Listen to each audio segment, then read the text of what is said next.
Hi, this is Gilbert Gottfried, and this is Gilbert Gottfried's Amazing Colossal podcast with my co-host Frank Santopadre. And once again, we're recording at Nutmeg with our engineer Frank Ferderosa.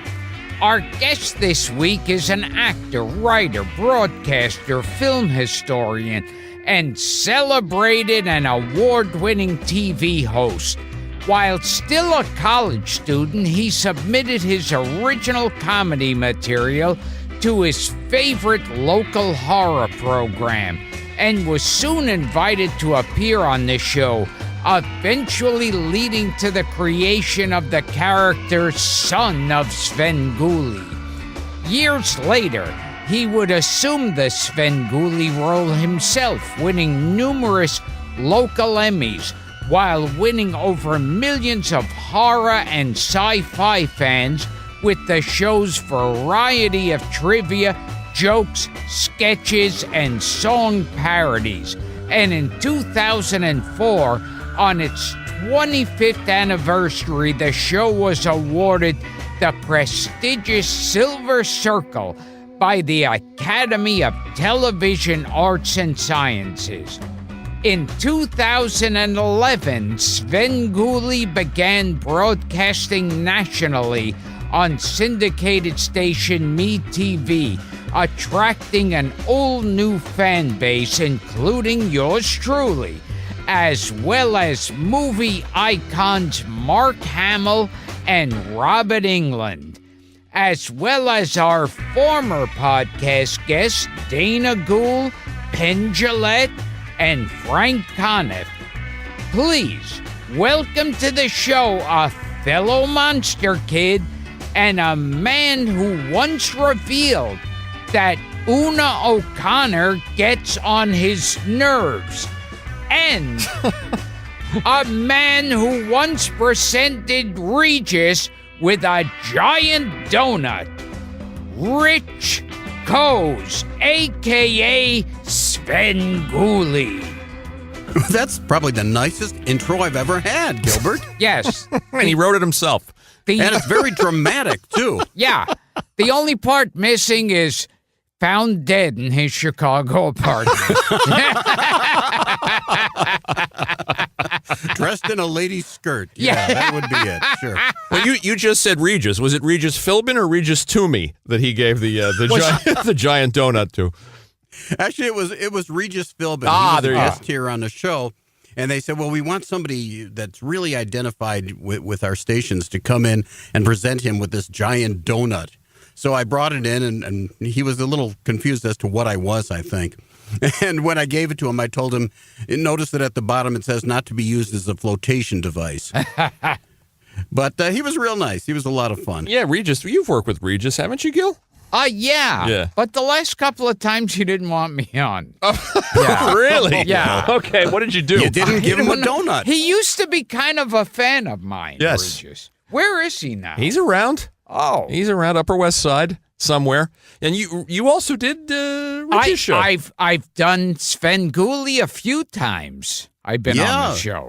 I was very thrilled to have you on. I remember after the first time you visited with us, we were kind of breaking down the set, and you noticed the door, and you said, can I be the hand at the door? Yes. And we would have loved to have you do it then, but the crew had already gone on because they had a sports show they had to do next. So we promised you the next time you came in, you could do it, and indeed you did. Yes. So I'm like the new Frank Nastasi. Exactly. Now, would you try going like this? Don't kiss. Yeah, I always freely admit that I stole the door gag thing from Soupy Sales. I always loved him when I was watching him as a kid, and I thought we'd kind of adapt that for my show. Well, steal for the best. Yeah. If you're going to steal. Which films did you promote on the show? Do you remember? Oh, God. I don't know if I was there for any particular films. I think I just kept it open talking about horror films, and whatever they found a place for, they sprinkled it in there. Basically, that was it, because when you came in, we weren't sure what show we were going to put the clips into, I believe. So we just had you talk about the various movies, some of the ones that we both like, some of the ones we found kind of absurd, and our favorites, like, as you mentioned, Una O'Connor. Oh, yes. Yes, there was an Una O'Connor discussion. That's where I got that little bit of trivia. Yeah. And Rich said, she annoys me. Oh, my God. When she starts screaming constantly, it's enough already. Yeah. When I found out that, oh, Christ, now I can't even remember the Frankenstein director, James Whale. James Whale. Yeah. When I found out that he was gay, I thought, well, this kind of explains Una O'Connor. Yeah, It might she's explain kinda like- Ernest Thesiger, too. Oh, Yeah, that's what I was just going to absolutely. say. There's a connection there, certainly. And Ernest Thesiger in Bride of Frankenstein is described as a queer old gent. Good grief. I always like the way he kind of strikes a pose near the end of the movie when he says, "The Bride of Frankenstein." Oh, It's yes. wild. And he's got his arms out with the fingers. You know, it's pretty funny. When you're a kid, you think it's just another Frankenstein movie, and a pretty good one. Yes, a damn sure. good Yes. one, in fact. And Oh, then as yeah. you get older, you realize all the camp in that yes. movie and how much comedy they're going for. Sure, the tiny little people in the bottles and, Oh, and that kind of stuff. disturbing. It's like, what is this? And she was married to Charles Lawton, so they had a Henry VIII. Oh, that's in a right. jar. Yes. Right. So that's like an in-joke. Yeah. Yeah. And Yeah. there was a lot of like religious symbolism, like Oh, yeah. statues and a crucifix over the monster. And Right, at the one point where the monster's laying down and the blind hermit is giving his speech about finally having a friend and the great luck, as it fades to black, the crucifix on the wall is the only thing that still is kind of highlighted Yes. and That's right. visible. And he, to get down to the underground lair, he knocks over some big religious statue. Oh, yeah, yeah. You know, it reminds Oh, me no, of go your ahead. old bit about the lever that destroys the Oh, castle. yes. Yeah. Do you know this, Rich? The lever? Gilbert I know. had a Yes. bit in his act. Yeah. No, Yes, I didn't it's- know this. Hey, is this the lever that blows up the castle? And it's like, yeah, I had a lever put in to blow up the castle. They said they could put it in for the same price. And so you might as well have it. I just have to be careful that I don't accidentally throw my coat over it. Hilarious. Because that was one of those things, the lever that they would have. And I go, well, what would be their reason to blow up their own house? Exactly. And we used to laugh. One of the film editors, back when TV stations used to have film editors, who used to work on my show back when I was at a different station, he'd always say, you know, why are they the lever? Isn't it Oh, yes. lever? Yeah. And we thought, yes, it's the Lever Brothers who put it in for Yes. Rich, wasn't there something with your show and the Universal Classics that they were unavailable to you for a while and then became available? Do I have this for right? a long time, they didn't really have them available to broadcast television. And I think that before we started showing them, it must have been at least in some areas a decade or two that they hadn't aired on over-the-air broadcast TV. Oh, interesting. And we had them for a while locally, and then we couldn't get them, and we went through a whole group of other things, some of the Sony Columbia ones, the William Castle movies. We had some incredibly awful, I think they must have been direct-to-video movies. And then when we were heading back onto the network, we made a deal to have these Universal movies, and I think that was one of the reasons why we caught on so well, because we finally had, you know, these classics that hadn't been available to a lot of people. You know, because sure, you could get DVDs of them at times and things like that, but as far as over-the-air broadcast and easy to just pick up on your TV, they weren't available. And yeah, because I remember I grew up on those early Universal monster movies. And then, Sure. and also the Monogram were fun too. Well, we grew up at the right Yeah. time because all that stuff was available on free TV. Yeah. At that time. Yeah, there was the gangster films Yeah. were on one channel, Sure. monsters on the other. Chiller Theater. The Sherlock Holmes movies. Oh, and yes. Charlie Sure. Chan movies. The Bowery Boys movies. Oh, and A&C. And Blondie Oh, yes. Yeah, Blondie. with Arthur Lake. Penny Oh, my Singleton. God. Which Yeah. was, do you know the guy that played Dagwood? He just said it, Arthur Lake. Oh, Arthur Yeah. Lake. Yeah. Okay. I always thought if they want to make new Dagwood movies, that William H. Macy could be Dagwood, because that's who that actor reminded. That's funny. When I saw William H. Macy the first time, I said, he looks like that guy that played Dagwood. That would be great. He'd have to learn how to do that Yes. type reaction to things. Hey, since we're talking about the Universal Classics, share with Rich your theory of the individual monsters that we talked about with Yes. Rupert Holmes, because it's fascinating, and I'd love his take. I probably I wonder if I ever mentioned this on your show or felt like I don't want to waste it on his show.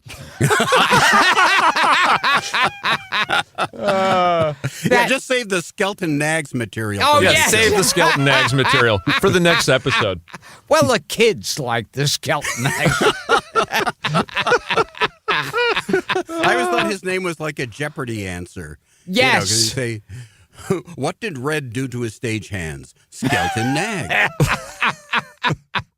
Funny. Well, it's kind of like Dracula is who every guy aspires to be and envies and wants to be. Okay. He's the ladies fall to his prey.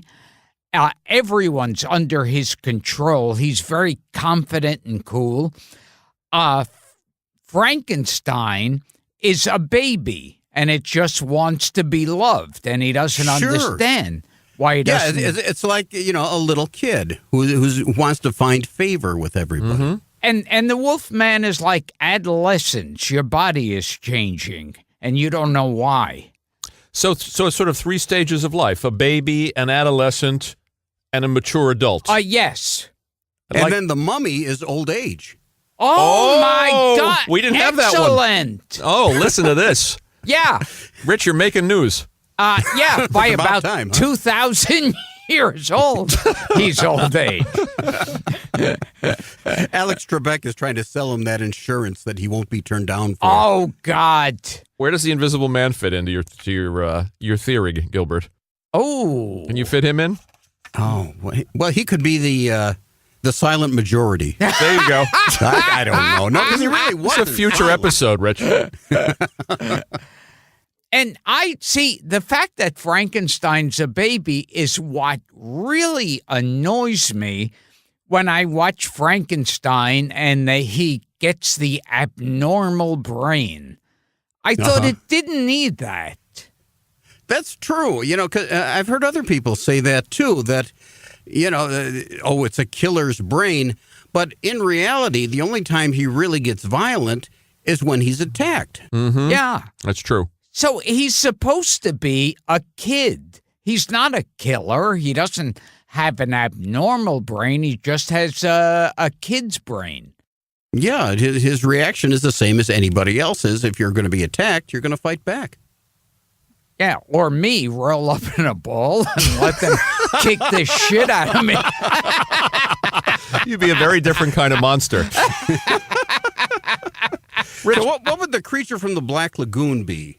Where would he God. fit into He's this the whole Gill thing? Man, right? Yeah, yeah. Yes, the Gill Man. General fish food. I guess. You know, Rico Browning is still alive, Rich? Is he still alive? Yeah, should we get him on Oh, here? my gosh. Rico But Browning. Godzilla died recently. Yeah, just recently. I saw that. Yeah.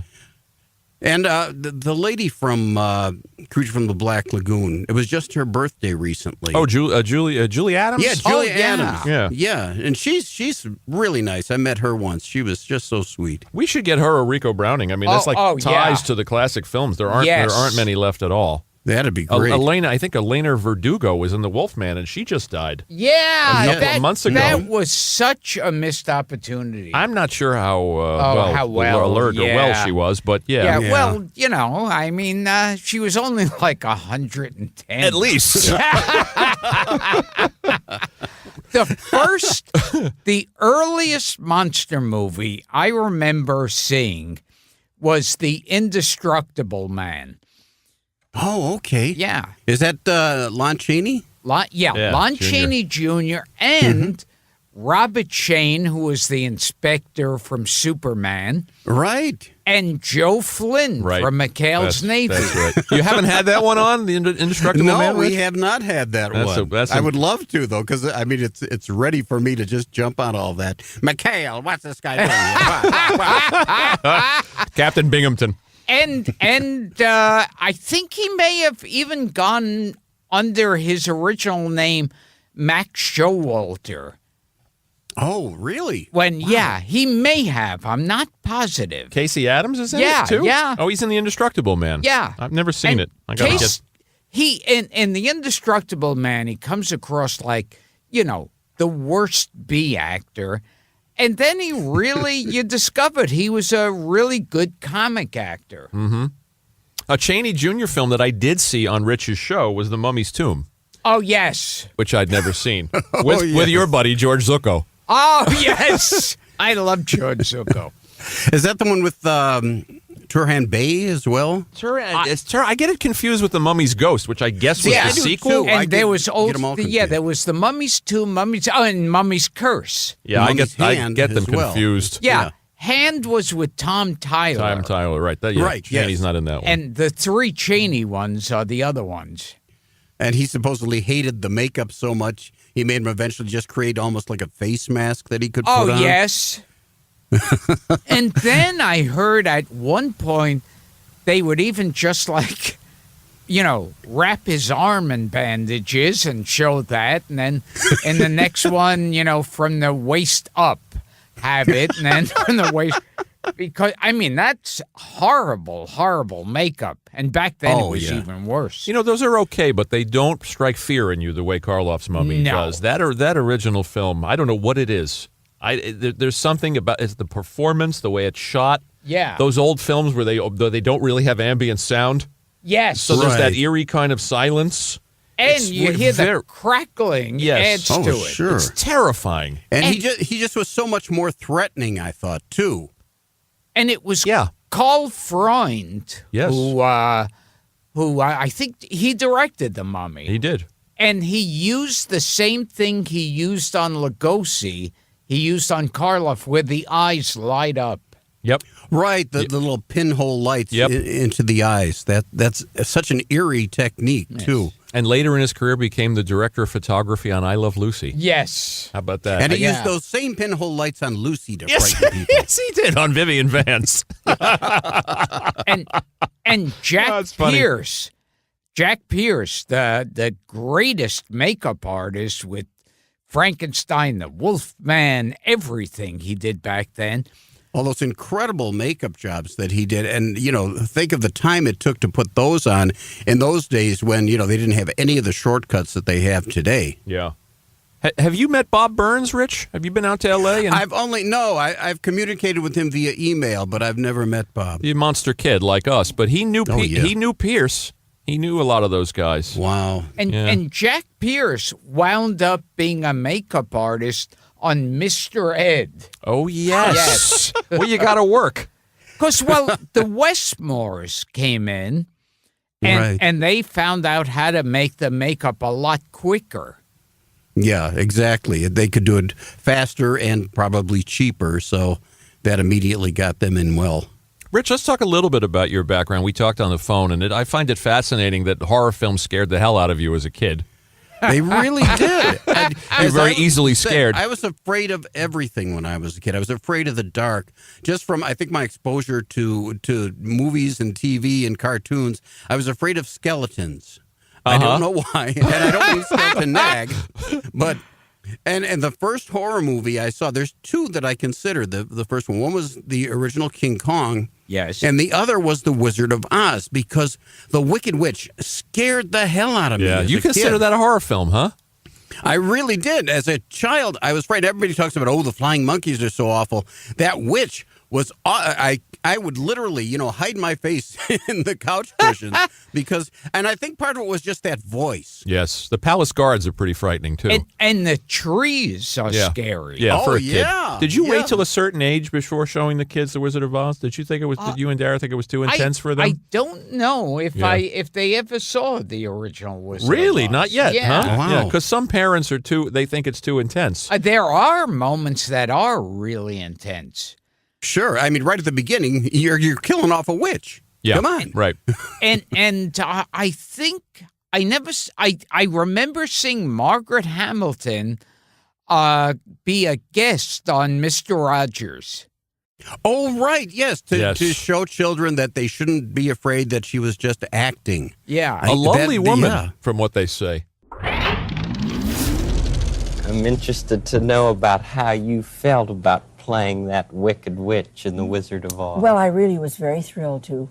I had done it very often, not that one, but a witch when I was a little girl on Halloween. That was the thing that I always wanted to dress up as. Like lots of children would rather be a witch than almost anything else. There are lots of other things you can pick out. But that's the one I loved, and so when I had the chance to do this, I was very, very happy about it. Well, girls and boys like to play witches, Yes, don't they do. Yes, they certainly do. And when you feel as if you'd like to play something a little bit scary, a witch is a fine thing to play. Yes, she has lots of things about her. I've always felt that sometimes the children feel that she's a very mean witch, and I expect she does seem that way. But I always think that there are two things about her. She does enjoy everything that she does, whether it's good or bad. She enjoys it.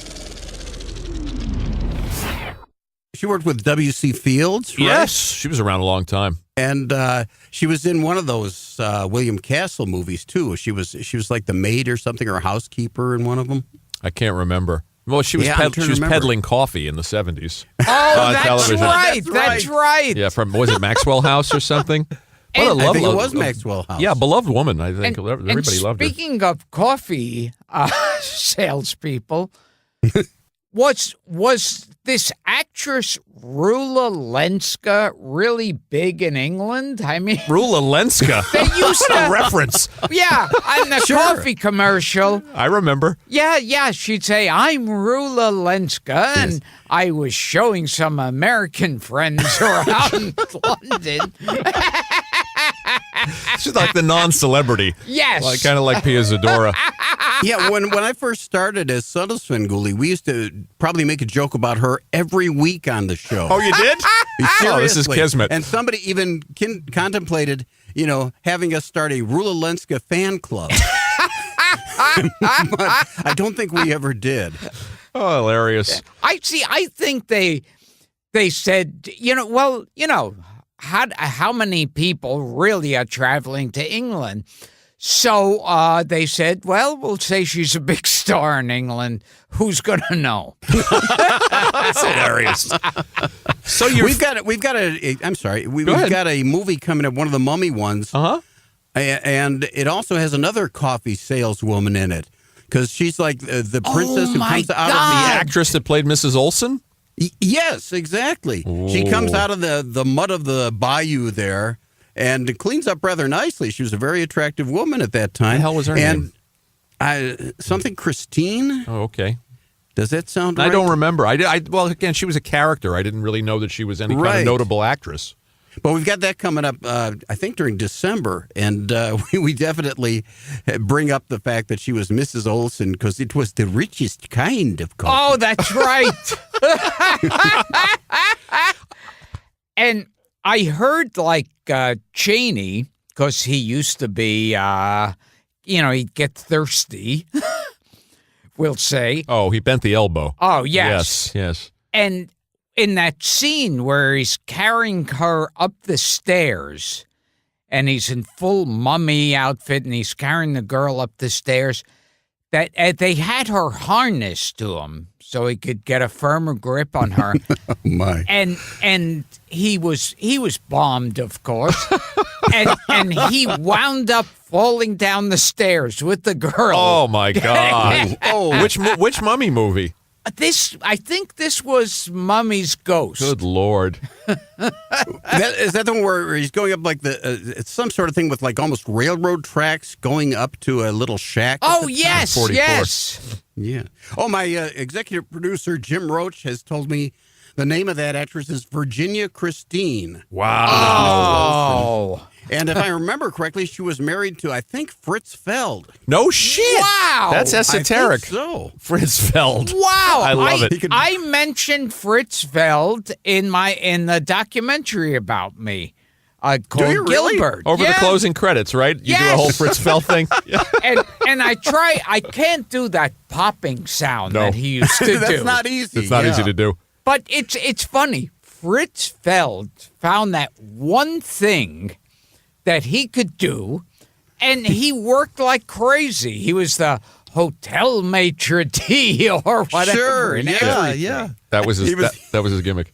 And just because he could make that popping noise. Yeah, he was terrific. Fritz Feld. So you grew up in Chicago, Rich. You're terrified of horror movies. You're terrified of The Wizard of Oz. And I don't know if a lot of our listeners know your background. I mean, you grew up in Chicago. How did you make the jump to Monster Host? We had a little bit of it in your intro. Yeah, well, basically, Horror host. I did kind of get over my fear of everything, and I started to love horror movies. They would show them on one of the local channels, like at midnight on Sunday nights when I was in high school, and then I really enjoyed that. And then we had two different horror movie shows on WGN here, a very popular station in Chicago. They had creature features, and they ran most of the Universal stuff. And on WFLD, a UHF station, one of my favorite local personalities, Jerry G. Bishop, who was on the radio and did TV, just happened to be the voiceover guy on the Friday night horror movies. And he started, fooling around. He's a funny guy, and he started making up things and making jokes while doing the intros going back into the segments, and eventually turned it into a character. And, they tried to figure out a name for it and finally came up with Svengoolie. And at first it was just like a slide up on the screen, and he'd be making the jokes and using sound effects and stuff, and it eventually became a full-fledged on-video TV show doing the wraps around the movie. And I was a fan of his from his radio stuff and everything else. And people were sending him jokes. And I started to send him jokes and ideas for skits. And he found out that by then I was a freshman at Northwestern University. And he said, "Oh, what are you studying?" And I said, "Well, radio and TV." He said, "Oh, that's cool." And he started to give me specific requests for things to write. Like, there's a commercial out now for, some sort of real estate. Can you make a joke about that? Write a bit about it. So I'd write parodies of that kind of stuff and song parodies for him. And eventually he said, "Well, why don't you come in and watch us tape sometime?" Which was great. I was thrilled. How cool. Went in, and he knew that I could do voices. So he said, "Here, why don't you do this like off-camera voice for me?"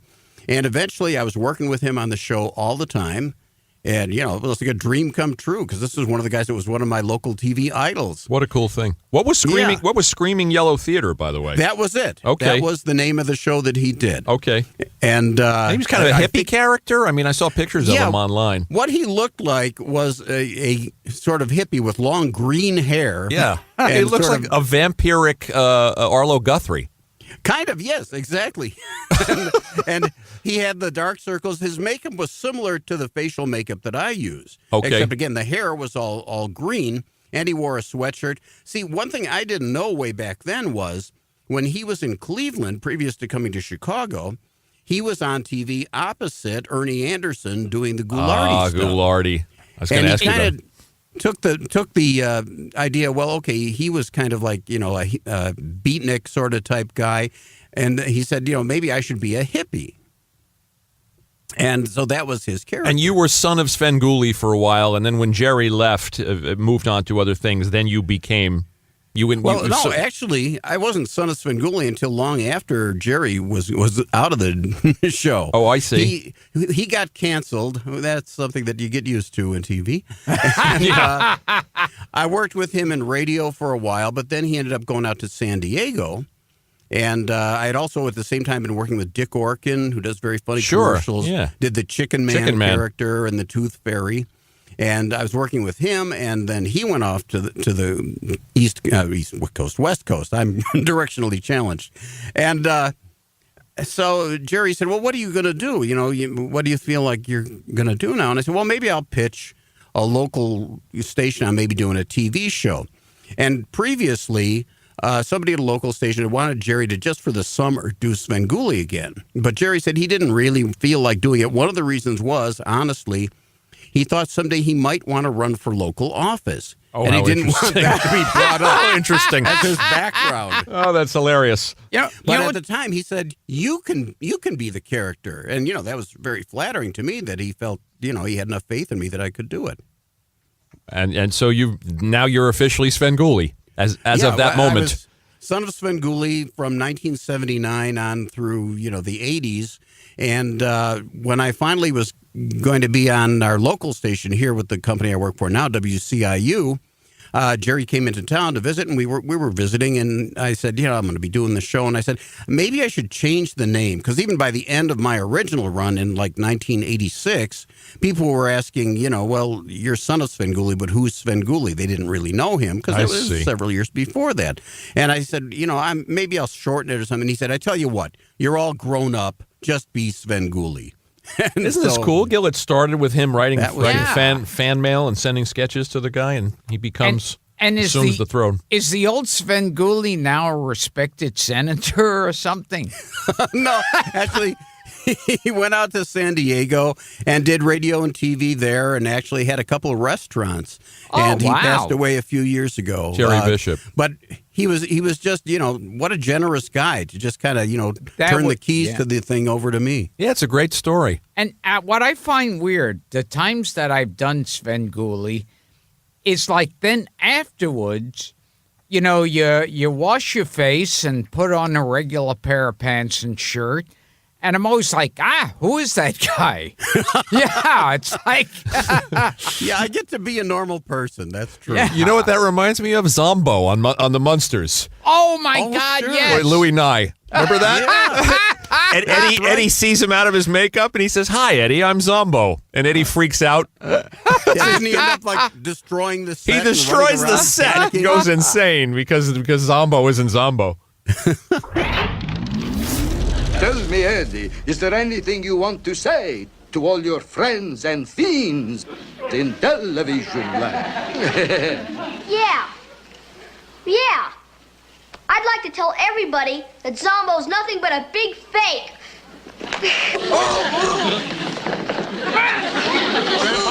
He's a phony. He's a phony. Attaboy, Eddie. Give it to him, son.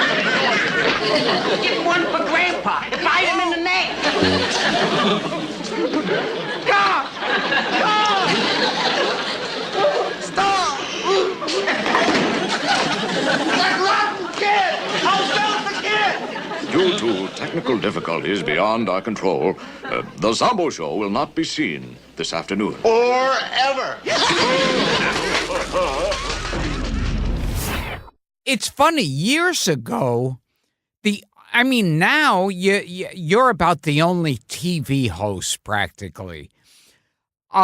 Years ago, there were so many TV hosts, and they'd all have their own local TV hosts. Sure, yeah, that was it. And it always seemed like it kind of went in waves, because there'd be a lot of them all over the place. Then it would just die out, but then it'd come back again in a few years. And one thing we've noticed is since we've been on and we've done pretty well nationally, there are now some local stations that have again decided, let's try this. And they've started with their own hosts. So it's coming back. That's kind of cool. Yeah, maybe I've started a new flood of these strange creatures on TV. In New York, we had Captain Jack McCarthy. We had Chuck McCann. And Officer Joe Bolton. Sandy Becker. Right. Yeah, you must have had your own in Chicago. You must have had the guy that presented the cartoons and the guy that presented the Stooges. And Sure, we had a lot of people. We had Ray Rayner, who did all sorts of TV, and then we had Bill Jackson, a terrific guy. He did BJ and the Dirty Dragon and Giggle Snort Hotel, which I think went national. Giggle Snort Hotel. He had all these great characters, and he could draw things. He was a great artist. And we had Fraser Thomas, who did the Garfield Goose Show, which was very popular. And, of course, for years and years, Bozo was very big. Of course. Oh, Bozo. yes, Larry Harmon, right? Well, here they had him first played by, I can't think of the guy's name, the original Bozo. Well, Willard Scott was Bozo from the Today Show. Well, see, it was another syndicated type thing where there were different Bozos in all sorts of cities. There were a bunch. Bob Bell was the Bob Bell. Chicago That's right. Bozo. I was trying to remember Willard Scott's name. Yeah, well, maybe he wasn't Bozo. Maybe he was Ronald McDonald. But Yeah, he was Willard Ronald Scott McDonald. used to do like, and so turns 100. Yeah, he used to do the birthdays. With a name like Smuckers, you've Yes! got to be that old. That's right. And he once announced my grandmother. Oh, he announced your On it. grandmother's birthday? Yeah, my That's cool. grandmother turned 100. And I remember he said, well, we need some stuff she did. We like to announce stuff she was a fan of or things she liked to do. And I asked my mother, and my mother said, well, she used to like to cook and did some sewing, and she likes to go outside. And and so he and Willard Scott announces it, and he goes, and happy 100th birthday, Minnie Zimmerman, who likes cooking, sewing, and the great outdoors. Hilarious. Was she thrilled? Oh, yes. Yeah. And it made her sound like she went mountain climbing. You know? I think he was Ronald McDonald. I spearfishing or misspoke. something. Yeah, spearfishing. You know, and Gilbert, you were a host of a wraparound show, of a movie wraparound show. USA Sure. Up All Night. Yeah. And Yeah. I wrote for Commander USA's Groovy Movies. That was Oh, my my first God. my first Isn't that TV cool? job. So we all have a connection to And those wraparound shows. I grew up watching Zachary. yeah. John Zachary. Yeah. Wow. Just yeah. lost him Now, I recently. never met him, but he did know of my work, I guess, and approved of it because he a couple times had sent me little messages saying that, I should keep doing what I was doing and that he'd called me grand old Svengoolie. The cool ghoul. It's like when I Exactly. was the host of USA Up All Night, I mean, our movies were for the most part like teen comedies with the tits and ass cut out. So you could concentrate on the dialogue and story. Which was gripping, of course. Yes. I wonder if Commander USA was on the same network. John Lalos was your producer He and was the original producer. and also my producer on Commander Oh, wow. USA. And I think That was USA, too, yeah. yeah, I think they recycled the same movies. And then John Lawless called me up years later so I could be part of a documentary he was making on Theodore Burkell. Oh my God! I love that. Wow. And we should have had Theodore Burkell on this show. And Zachary, who passed at, Oh, my who God, passed at yes. 98. 98 he lived to. Yeah, Let's wow. talk about some of the horror hosts too. Since we're bringing up Zachary, let's talk a little bit about Ghoulardi, who you touched on. Right. Very, very popular in the Cleveland area. Cleveland. And again, Ernie Anderson, Yeah. who at first, the only way I knew about him was because Carol Burnett would introduce him every week from the audience, and because he was the ABC announcer who said, "The Love Boat." MacGyver. Oh, wow. That was Ernie Anderson. And it was only years later now with the internet and everything else that I found out about Ghoulardi and how that probably was an influence on Jerry G. Bishop doing his Svengoolie character. Yeah, probably because there's similarities. Definitely so. Tim And I know Conway he was used one to- of those. Was one of the cast Right, members on Ghoulardi. right. Did you know that? Oh, Tim Conway gee, was no. on Yeah, there. yeah. Well, they Yeah, both this- had a beatnik thing. Ghoulardi and Jerry.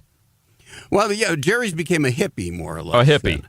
Yeah, but we had our own horror host in Chicago in the 50s that I only saw a couple times because I was really young and we'd only see it like if we stayed at some relative's house too long. But it was the original Shock Theater package, and he was a sort of beatnik named Marvin. He was played by Terry Bennett. And he was the first horror host in Chicago, I think, and was very, very popular. I did some research on these other guys. There was a guy named Morgus the Magnificent down south of New Orleans. Did you ever hear of him, Gilbert? No. Another horror host. Chilly Billy out of Pittsburgh. Oh, him. He was just a normal guy, and he has a part in Night of the Living Dead. He's the reporter they're talking to near the end of it. Wow. That's so cool. Well, I believe... Yeah, the one that the guy says to him about, they're zombies. They're real messed up. Yeah. That was such a great line. Yeah, our listeners... You set fire to them, they go up pretty quick. Chilly Billy, I believe, because Joe Flaherty grew up in the Pittsburgh area, was an inspiration for Count Floyd. Oh, yeah. Yeah. And then, of course, Vampira.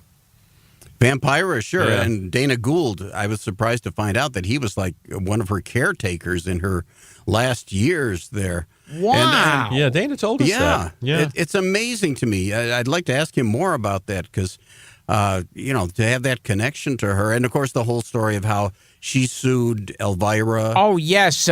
Patterson. What was her name again? Cassandra Peterson. Yeah. Peterson. Yeah, and I don't think she actually won that. No, she lost. She lost big. Yeah. Yeah. She was an interesting woman, too, but she was married to the screenwriter of Dirty Harry and Charlie Varick. Oh, a guy named Dean Reisner. Yeah. Oh, with Walter Matthau. Yeah, he also wrote Play Walter Misty for me. Matthau. Yeah, she had an interesting life. She was friends with James Dean. Oh, wow. Mila Normie. Yeah. Yeah. Is that how she pronounced it? You got me.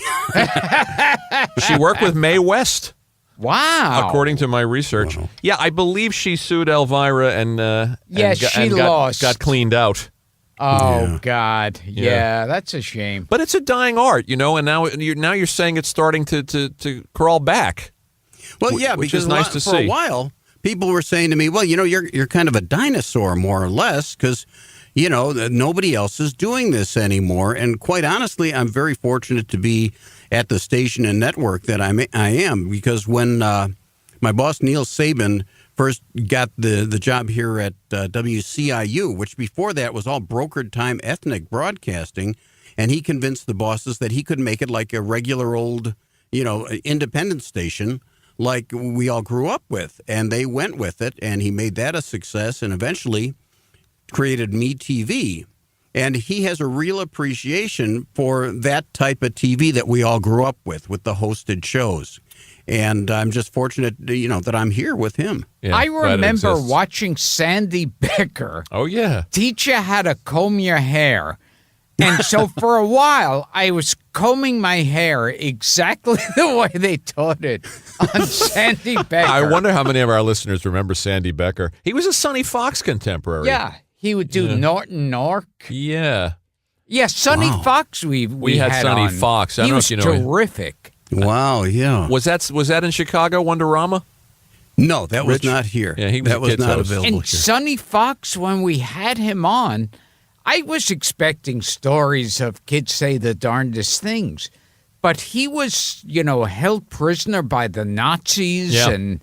Oh, my God. Yeah, he had some stories to tell. Yeah, that was a fascinating interview. Oh, man. Yeah. So when the original Svengoolie passed the torch, Rich, I mean, how much of the original show did the original conceit and the premises did you keep? Did you say, okay, now I have an opportunity to make this my own and I'm going to go in a different direction? And I kind of used a lot of the ideas that he had, as far as using the sound effects coming in, that sort of thing, and doing the parodies of commercials and songs.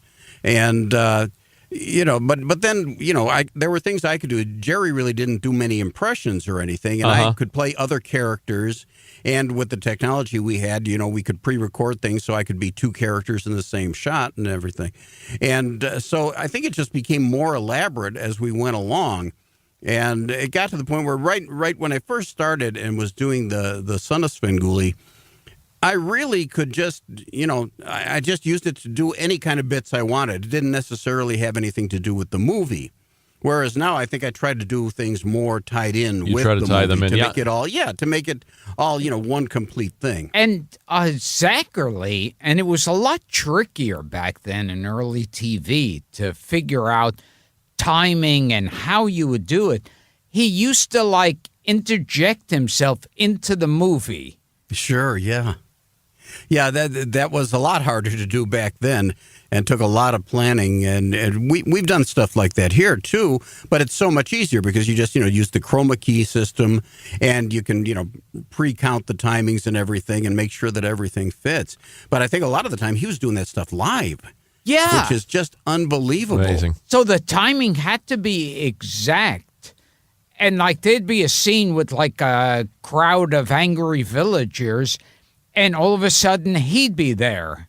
Right, yeah. We had one, I don't remember what movie it was. Maybe it was The Raven. Oh, with yeah. Bela Lugosi. And Boris at one point there's Karloff. a big shot of the audience. And the woman is dancing wearing a raven mask, and it's really pretty awful. Oh, God. But it cuts to the audience, and we had me superimposed sitting in one of the seats, just kind of falling asleep. Yeah, that play that they're watching with her. God damn it. Someone should always tell me to shut off my phone, and they never do. That's okay. Who do I know from Newark, New Jersey? Now, I can't help you. Yeah, that part where she's dancing around to someone reciting the Raven, and it was pretty That's a embarrassing. nutty movie, though. Yeah. That Yes. and the Very Black strange. Cat, boy. The two of them. The Black Cat is totally out Off there. the fucking wall. Yes. Both of them. We Yeah. have that one coming up, too, before the end of the year, where, Boris has the haircut that looks like he's part of a flock of seagulls. Just great. Yeah, he looks like a later day rock star. Definitely Boris Karloff. so. Yeah. And, there's that must have been before the motion picture code. Because there's a few my things in there that you're like, really? They got away with that back then? They hint away at incest Yeah. and To say nothing of being skinned alive oh yes, on camera. And the Satan worship angle of it, of course. and the Satan worship. that he's keeping his dead wife there, which is questionable to say the least. And sleeping with Bella's daughter, too. Yes, It's a yes. wild movie. And there's it's the idea that most movies back then were in like basically a haunted house, an old Right, yeah. And this was like Art Deco. Yeah. Very expressionist. Oh, yeah. The House of the Future. Yeah. as Norton would say. Is there a character on your show? I know the answer to this, but I'm going to have you tell me. Zalman Tombstone? Zalman teaches. And who, pray tell, is he based on? He is based on Billy Saluga's Raymond J. Johnson. Oh my God! When we first used to have him on, he had like Bless a you. big mustache and a big plastic cigar, which we had to get rid of because it would always bounce out of his mouth. But he'd start the whole thing with, whoa, you can call me Toomey, or you can call me. And we had a whole litany that he did just like the Billy Saluga character. And now we still have him on. But, he doesn't do that whole thing anymore. He's just like a wisecracking skull.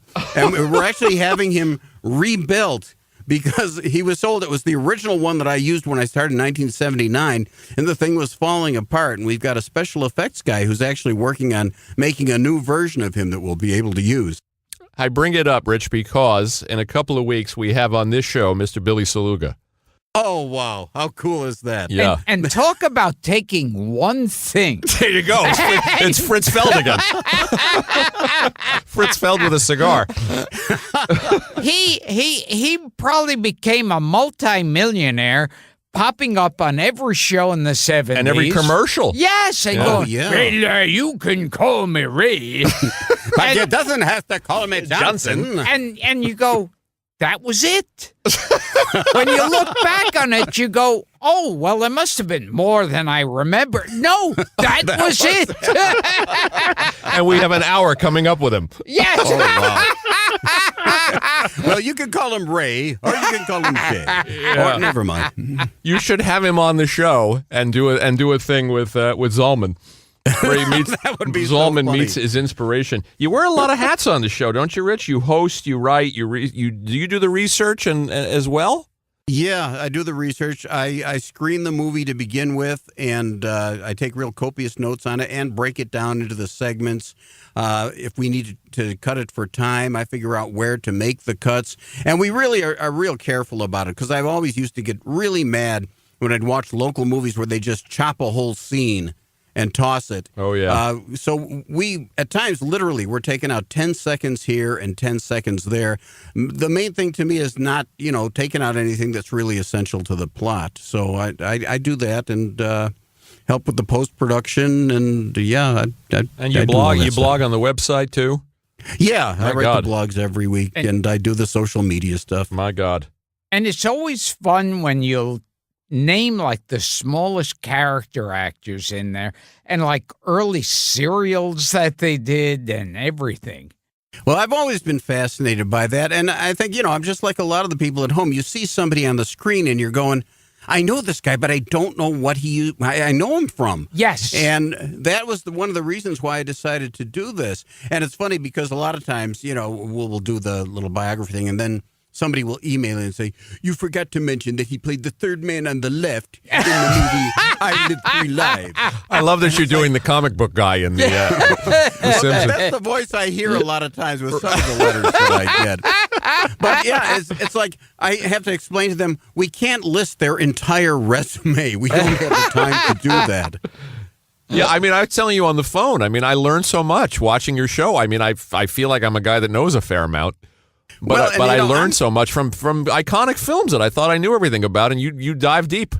Well, I'm sure not an expert, and I learned everything just because I have to do, the research on these movies. People say, oh, you're an expert on this. And they're like, no, I am hardly an expert. And now most of the horror actors you were too young to have met. But which ones did you meet? Well, I don't think I've met any of them, quite honestly. The closest I've come is like meeting Julie Adams now later in life. Okay. Meeting Vincent Price's daughter, Victoria. We had her on. She's great. Yeah, she's got so many great stories. But yeah, I never had the chance. But going back to somebody we mentioned earlier, I did get to meet Louis Nye once. Oh, my God. That counts. I was in a radio commercial with him for Admiral TVs. And he was Admiral, and I was one of the shipmate guys. Oh, he was hysterical. Did you know Louis Nye, Gil? I never met Louis Nye. Oh, too bad. I met Howie Morris. That's cool. Oh, wow. Yeah. Yeah, because I was just attending some autograph convention. I think you took me to it was the one at the Beverly Garland. Yes. In the Valley. Yeah. Yeah. This guy honks his horn, goes, Gilbert. And to me, I had worked with Frank, I think, about 12 times. And I had no idea who I was. Didn't know who he was. But he said, you want to get in the car? We're going to an autograph. So I said, okay. He got in the car with a guy that was a total stranger to him. Yeah. Because I said Norman Fell is going to be at this event. That's the magic word. And he got in the car. It was like one step away from, I'm looking for my puppy. Can you climb the van? I've got some candy here. Would you like some? And when I was walking around by myself at one point, and someone screams out, it's that loudmouth fucking Jew. Oh, and I freeze, and I turn around, and it's Howard Morris. Dressed as Ernest T. Bass, yes, I might add. Yes. And I got to talk to Norman Fell there. Pat Harrington Jr. was there. Oh, and yeah. Adam West was there. That was quite a day. Oh, and the two women from Disney. Yeah, but I was walking him around, and I said, "Come on, Gil, we'll meet Adam West. We'll meet Pat Harrington. All you wanted to talk to was Priscilla Barnes from Three's Company." Oh, yes, yes. You spent about 40 minutes at her table. Well, that was a good choice. Yeah, that's the real Gilbert. Let me throw in a question from one of our listeners here, Rich. Okay. We do this thing called Grill the Guest on Patreon, and Paul Ekstrom wants to know, did you meet Elvira, Mistress of the Dark, and did any hanky-panky happen between you? Well, actually, I did meet her, and she's really sweet. She's calling Gilbert now. She's saying, don't talk about that. Is that Elvira? But yeah, we were doing one of the Flashback Weekend conventions here. I was doing the costume contest on stage, and they arranged for her to come up and interrupt. I didn't even expect it.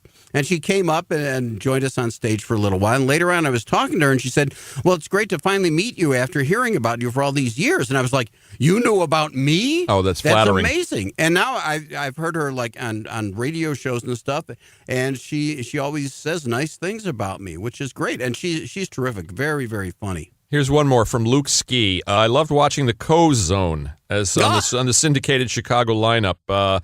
Sketches like Captain Dustpan. Here's a real fan of yours. Was Stan Freberg a big influence? Yes, definitely. I loved his stuff and still do. The Co-Zone was when I was working at Fox, and at first it was a late night show because it was like the anniversary of me being fired, and one of the local columnists had written something about it. And I guess they felt guilty. So they said, well, we want you to do something, another late night thing. We want you to be like the Phantom of Fox, and you're showing movies. And I said, well, at that time, I said, there's somebody on the country music station who's doing the same thing, the Phantom of the Opry. And I said, here's what I'd like to do. Recently in Chicago, this really happened. Somebody had broken into the signal on a couple stations. And it was a guy in like a Max Headroom mask, and he paddled somebody's behind and all this stuff. It was really odd. But it actually happened, 2 different stations. And I said, how about if I'm a former disgruntled employee and I'm breaking into the signal every week to do a show? And they were like, well, okay. So we did that exactly. That's a clever idea. Elaborate thing, and we did commercials where they started out as like a commercial for the Phil Donahue show. There'd be static, and they'd show me in the background working on this equipment, and there was a sign that said the time of the show, and then by the end it would fade out and go back to the regular commercial. So people thought somebody was really breaking into the signal, and in fact, somebody from the FCC called our chief engineer and said, you want us to send out a truck and check who's doing that? And when he said, no, it's just a publicity stunt, they were not very happy. Hilarious. But we did that on Friday nights for a while. And then after a while, Fox decided they had to have a line of kids shows. And in every city, they wanted to have a host. And my boss said, well, how about you do that? And I said, well, I don't know if I want to be a kids show host. I'd like to just keep doing the nighttime show. And he said, well, the nighttime show might not be there anymore. So it was like, okay, well, I guess I'm going to be a kids host. And we did the Co-Zone. And I loved it because I got to play all sorts of different characters I'd create. Captain Dustpan was an ecological superhero. He was the fighter of filth. So I throw in stuff about, conservation and things like that. But it was basically, I was doing the Cliff Clavin voice, and I wore a dustpan for a mask with eye holes cut in it. and we did little episodes of that, and then I did other characters. There was like an old man who misunderstood everything. There was a Phil Silvers character, Mr. Bilker. Silvers character. Trying to sell people things. Yes, indeed. Oh, you'd look lovely if you bought this new harness that you could wear when you're in the car. Oh, it's really lovely. I did shtick, and the whole thing was they wanted to be educational, but I found ways to, fit it in with just the comedy shtick. You got a charmed life, Rich. You're a man who makes a living by putting a dustpan mask on his face, doing Phil Silvers. Can make that claim. Thank you. Gilbert, were you ever approached or considered to do a kid show host? To do anything like that since you've done so many kid shows? No. So many voices? And I think they'd be scared now. Now it's too late, of course. Like Mario had Steam Pipe Alley in the 80s. And that which was a very strange. Very subversive. Yeah. I'm wondering, because you became known for a while as a guy who did kids show. Oh, yeah. Kids movie voices, that anybody ever broached that idea, but no. No, never did. Yeah. That would have been surreal. Yeah, definitely. Let's just talk about some of the movies. Sure. And by the way, I enjoyed Gilbert in the casket with having the chickens thrown. Oh, yes. At him on the show. And one thing that they managed to cut out each time is usually I'll grab one of the chickens and start choking it. So I see. Gilbert choking his chicken. I see. Yeah. But I have to say, Gilbert, really, you've been very restrained when you've done this stuff with us. Because there were certainly people who were going like, "Are you going to even have anything you'll be able to show on the program?" And I said, "No, don't worry. He'll make it good." And you have, and I really appreciate that. Here's some things I learned. Gilbert will know this, of course. Did you know that Abbott and Costello Meet Frankenstein started out as a Broadway show? No. Or at least that was the intention. Do I have that right, Rich? Yeah, that exactly. Because at the time, again, this was kind of like when their TV stuff had not started yet, and their movies were kind of losing steam. And they thought, well, we'll go back on stage. This will be fun. And they thought about doing something. It was going to be Abbott and Costello Meet the Monsters. About and it that? would have all the different, famous monsters that were in the Universal movies. And the original script was, I think, called The Brain of Frankenstein. Yeah, that was the original script for the movie too. Yeah, but it was going to be a stage show. Yeah, they adapted that to where the brain that they were going to get for Frankenstein was going to be Costello's. And, the Broadway show never happened, but the movie obviously didn't. It was a big boost to their career and also a little more vitalization for the monsters, which had not been in the public favor in a long time. And nice of Karloff to do promotion for the movie after he turned the part down. Oh yeah, that's also rather strange. The photos of him standing, pointing at the posters and stuff. Sure. And the funny thing, though, I know he didn't want to ever play the monster again, but it would have been nice, the idea of Cheney, Lugosi, and Karloff in one movie. It would have been. That would have been outstanding. I wonder, though, if he was physically up to it by that time. Oh, that's true. We're talking about 46, 48? Yeah, around that time. Yeah. And, at the time, you saw that even Glenn Strange had problems and hurt his ankle there. Oh, yes. You knew that, right? That Cheney puts on the... Yeah. Oh, sure. Yeah, Cheney puts on the full... In that scene where the monster throws the girl out the window, that's Cheney. Yeah, because Glenn Strange had tripped over a cable or something and hurt his ankle and wouldn't have been able to pick her up. So we've got that movie coming up again. I'm like plugging the hell out of this, but we've got that coming up Go ahead. Next month, too. I also didn't know the Walter Lantz thing, that Walter Lantz designed the opening credits. Oh, wow. The animation. And also the transitions from Bat to Dracula. Oh, those were done by his animation. Isn't that cool? Wow. The stuff I learned watching Svengoolie. But they have their blunders there, like Dracula in the mirror. Right. He goes in to bite, Lenore Albert or whatever her name is. And you see him reflected there, and it's like, wait a minute. What But the same thing happens in Son of Dracula, because he flies into the hallway, and Lon Chaney turns into, the full man. And again, he's caught in part of a mirror in the hallway. Oh, wow. Yeah, that's near the beginning of the film. Interesting. Here's another thing speaking of the Black Cat, and I think I learned this on your show. The director, Edgar Ulmer, dubs a line. Yes, he does. He dubs a line for Karloff. They're playing a game of chess for which someone's life is in the balance. And when he loses, his line is, "You lose, Vetus." But it wasn't Karloff. It was Edgar Ulmer. How interesting. Wow. How interesting. Yeah, because I remember when they're leading, he goes, "We'll play a little game. A game of death, if you'd like." Exactly. As you do. You play chess for each other's lives. Well, they were going to play Monopoly, but they're going to play Mousetrap.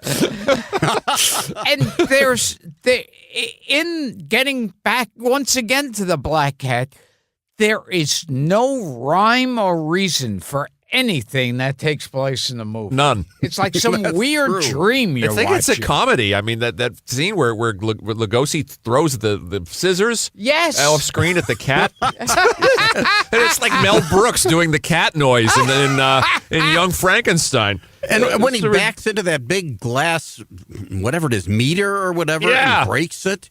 And it's like, what is that stuff? I guess it was supposed to be like a a former fortress with armaments and things like that. But there's no explanation for some of the stuff that's in there. I'd like to do some deep research on that movie because it's a fever dream. I don't know if Ulmer was hallucinating or what. It just doesn't make it. He could have been getting stoned. It's crazy from start to finish. And Lugosi's death is like he's helping her out of the rope, and the other guy sees, and he thinks she's being attacked, so he shoots Lugosi, which is like, oh, come on. and Lugosi goes, "You poor fool. I was only trying to help her," and then dies. In one of your Svengoolie episodes, Gilbert, you also wanted to know where Lawrence Talbot in The Wolfman gets the tailored suits. Yes! That always got me. I mean, he's a guy wandering around in the woods, and he turns into a werewolf and is running wild. And so he would always be dressed perfectly tailored suits, a suit and tie, everything pressed. At the beginning of House of Dracula, he's wearing what almost looks like, what would be a mobster suit in a gangster movie. Yes! He's got the black shirt, the pinstripes, and the tie, and he's grown that little cookie duster mustache That was so fucking stupid. He turns into a werewolf. So he wants to display more hair on his face? Maybe it was a shortcut. He wouldn't have to do as much. What's the one where Lugosi is supposedly really hypnotized? Oh, yes. Where he's in the closet. Yes. And we showed that, too. Oh. The hell's the name of that one? Black Friday. Oh, Black yes. Friday, and he plays a gangster of all things. Yes, which doesn't seem to make a lot of sense. No. He's like, and in the closet, he's going, "Let me out. Let me out. I can breathe." And you're going, if he was really hypnotized and his native tongue, and the one that he spoke much better than English was Hungarian, wouldn't he be panicking in Hungarian? That would make perfect sense. And, the money is in the oven. Go get it. Rich, was there an SNL sketch about Svengoolie that didn't make it to air? Yeah, I was very surprised by this, and there does exist one still picture on the Weekend Update set. Two guys who were fans of my show, I didn't even know about this. It was during election time, and they were going to have on the Weekend Update someone dressed exactly like me, supposedly Svengoolie, who was going to be a political commentator talking about the election. Hilarious. But he was going to keep doing, really awful puns like I do. And they made it all the way to dress rehearsal, and it got cut, so it never hit the air. Oh, maybe we could get you some information on that. We can that would get be our great, hands on a 'cause script or something for you. Yeah. That's intriguing. It was. And, and again, wow, how flattering. And I'm always amazed that people know who I am now, and know the character. Yeah. Were you ever at the Zacher Mansion? No, I never was, and I never even got to meet him. Unfortunately, Zacher. The nudist. Yeah. That's the scariest Our thing. friend Drew Friedman, the cartoonist illustrator, claims that Fari Ackerman was a nudist. Oh, boy. He's not going to be drawing that, is he? I would love to see that in a drawing. Here's a horror host reference. In an episode of The Odd Couple, were you an Odd Couple fan, Rich? Sure, yeah. Oscar's running for city council, and and the only airtime he can get to do a commercial for his campaign is during the Igor show. Does this mean anything to you? No, it doesn't. Igor, it's a Zacherle knockoff played by, of all people, Guy Marks. Oh, wow. Guy Marks. Wow. Yes. I always remember him. Didn't he play an Indian on F Troop? He played an Indian a lot. I think he had an Indian character in his act. Yeah. Didn't he? Yes, I think that's right. Yeah. And he's saying, your red scarf matches your eyes. This sounds You right. remember that song? Yeah, it was like a sort of 1930s radio type song. Your red scarf matches your eyes. You closed your cover before striking. Father had the ship fitter blues. Loving you has made me bananas. I love it. Oh, my gosh. Let's see. What else do we have here? Tell me about the mail you get, because you and I were talking, and you said that when you run a comedy, because you're a Marx Brothers guy like us. Yeah. And bless your heart, you ran both Horse Feathers and Duck Soup on your show, and you said you got some, a little bit of angry mail. Yeah, because, again, we get the letters, and here comes the voice again. You know, you're supposed to be showing scary movies, and yet you are showing this comedy. It is not scary, and I wish you would stop it right now. I will never watch again. P.S. Send me your autograph. And that's really like a real-life Count Floyd situation. It is. Yeah, Sure. Yeah, they show like Pretty Woman. Oh, it's very scary. Who booked this movie? But, you know, I loved Marx Brothers, and I love that. And even when we show Ghost and Mr. Chicken. Yeah, didn't you have that recently? One of the most popular movies we show. Yeah, it's good. And, of course, Abbott and Costello Meet Frankenstein. I still don't get this. We get people complaining, oh, you show these Abbott and Costello movies. That is not the type of thing. You're supposed to be scary. Jeez. And lately, what we've been getting as well is, you know, they moved my time slot earlier. And there were people like, this is totally wrong because these movies should be watched after dark. So I told them, well, wait a month. It'll be dark by the time it's on.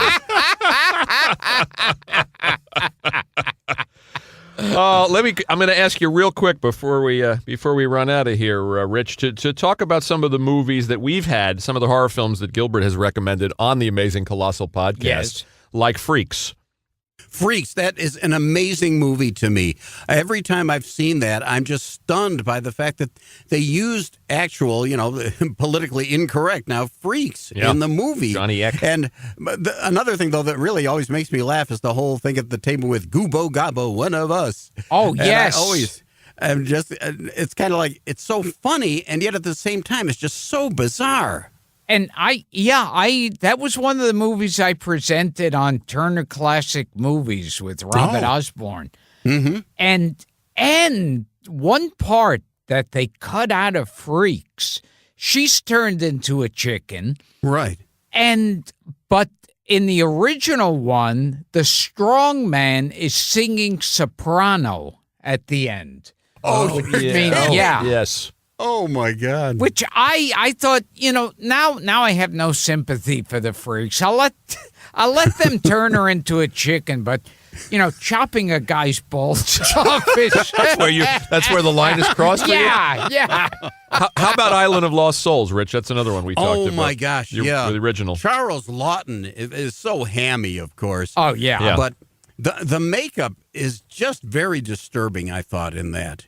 And again, you've got, you know, these rather lustful animal men, you know, looking at the blonde, and then, you know, the very hot panther woman there too. Oh my God, yeah. I mean, there's so much sexuality involved in that, and again, but tremendous. And again, you really feel threatened. And the ending of that one too is just, you know, for the time, I'm sure people were just with their jaws dropping, like, oh my God, Yeah. That was Wild movie for its time. Yeah, they throw Charles Lawton on the surgery table, and you see the hands grabbing for scalpels and scissors and knives, and you just hear him screaming. Yeah, creepy. And then they tried.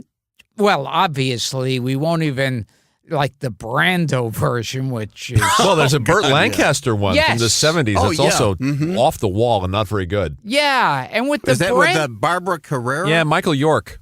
Yes. Yeah. Mm-hmm. And with the Burt Lancaster one, I remember they advertised it showing like full color pictures of every single monster character. So there were no surprises. Yeah, exactly. And the Brando one just has to be seen to be be believed. Yeah.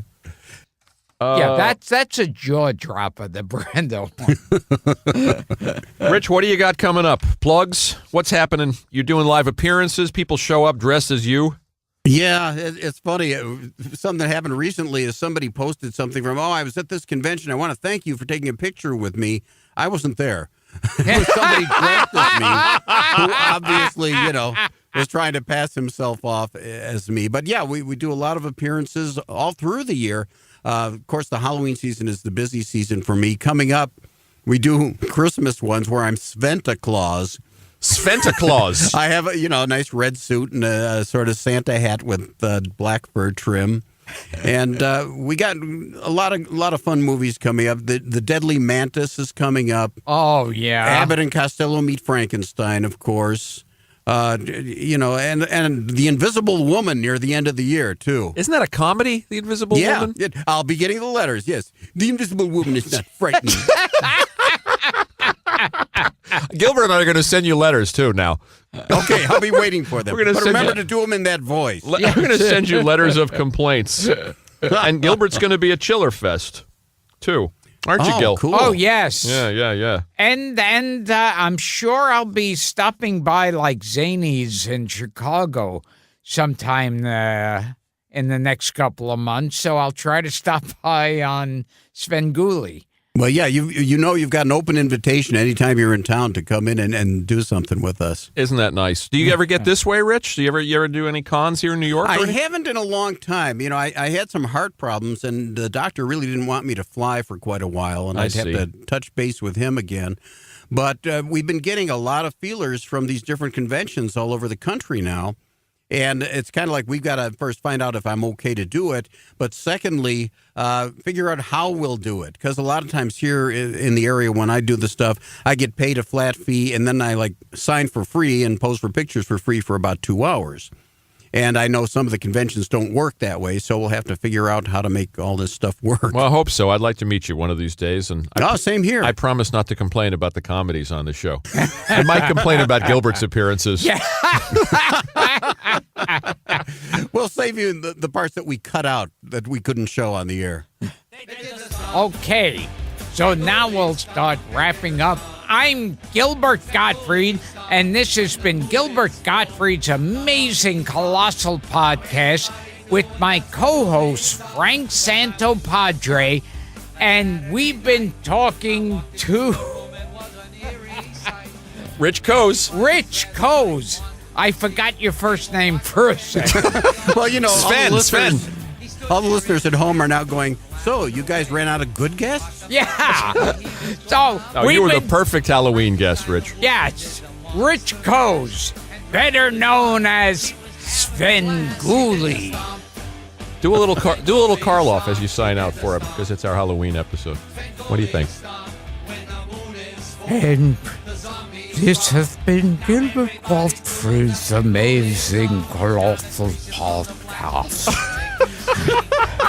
And our guest today was Rich Coase, better known as Svengoolie. Pretty good. Pretty good.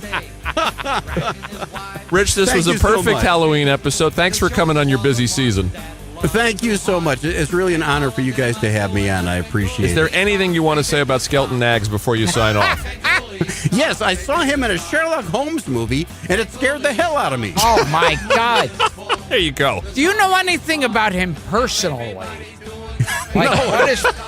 Either fortunately or unfortunately, I don't. I think collected fortunately. Hummel figurines. Yes. Give our best to Freddie Boom Boom Cannon, Rich. I will. Thank you. We love him, and happy Halloween. Same to you guys. Thank you so much. Thanks.